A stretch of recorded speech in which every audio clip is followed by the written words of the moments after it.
Batwing number 17, written by Fabian Nicieza and art by Fabrizio Fiorentino. So, last issue, David Zavimbe, as a cop, arrested a rich kid for murder. And of course, being a rich kid, he had rich parents who were like, this will not stand. I'm going to contact all of these different superpowered people to help me bring down Batwing.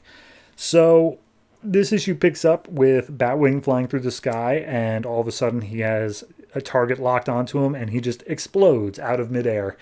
And his wings are extremely damaged. He's unable to fly anymore. He's forced to land inside of a nearby building.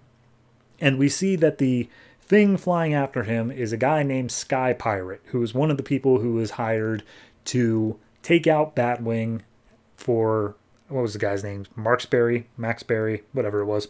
So at that point, Batwing, he's on the phone with Matu, and he's like, hey, I could really use an escape that doesn't require my wings. And he's like, yeah, okay, down in the basement, there's a way to get out to an alley. I'll have the van nearby to pick you up. Just get out of there. So he keeps on being shot at by this guy who has apparently like aircraft level bullets. Like, they are very powerful, and he's just barely managing to make it out in time. But as Sky Pirate lands, he's like, oh, no body, no payment. I better figure out what's going on, but I'll bring in this wingsuit to see if we can get any clues. So we see Sky Pirate brought them to Marksbury Industries to be analyzed, see if there's anything about it that can be torn up, and they're like, nah, we don't see anything here that could help identify who Batwing is. This is all pretty custom-made stuff. And he's like, well, I have some better things at my home base, the Flying Dutchman, so I'll be off. And Marksberry's like, well, hold on now. How much extra is this going to cost? And he's like, oh, $1 or $2. And he's like, is it more or he's like, the exact quote is more or less $1 or $2.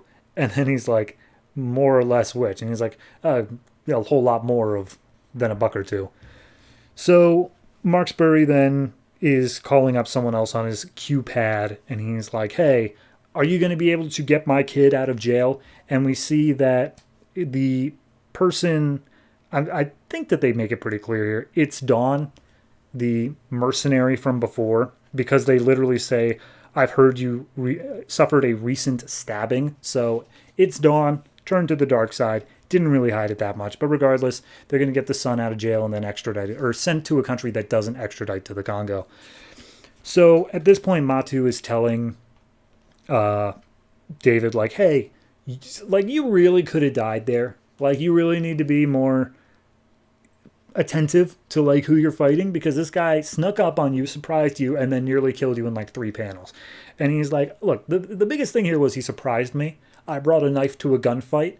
Now I'm going to bring a bomb to one. So let's get cooking.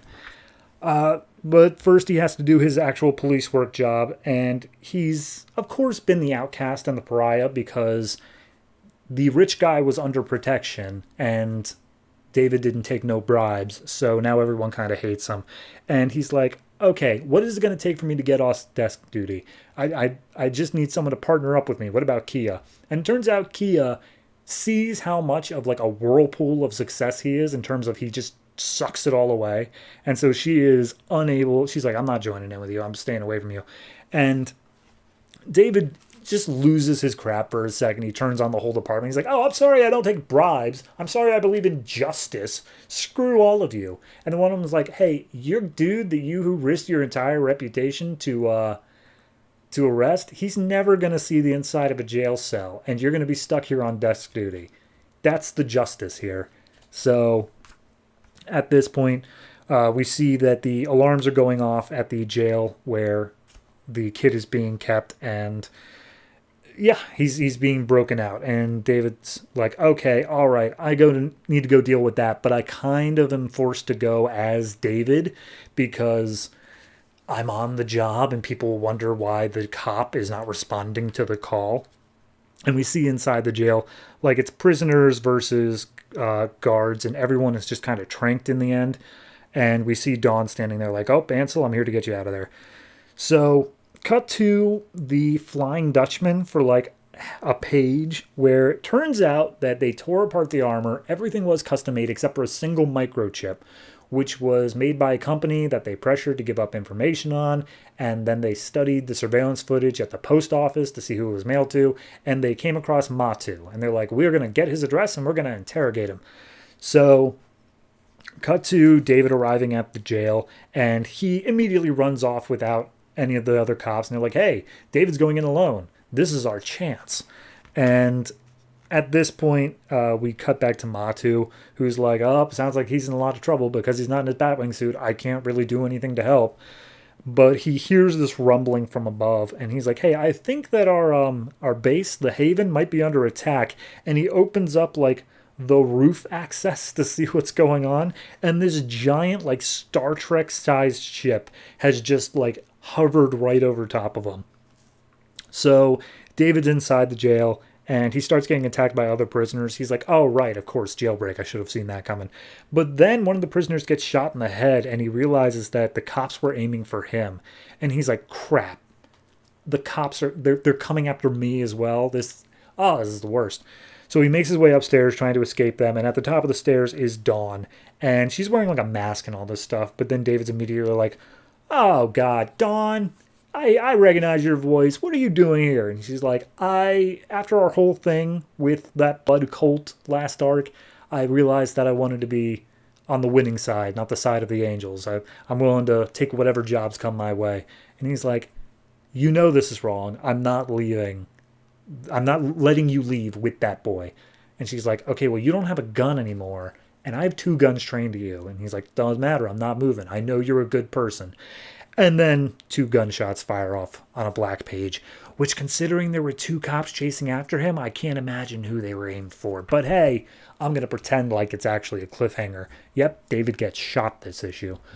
So this issue strikes me as one too many plates in the air. It's trying to do just a few too many things. We've got the whole Dawn plot. We've got the whole Matu plot. We've got the whole Sky Pirate thing. We've got the whole rich kid thing.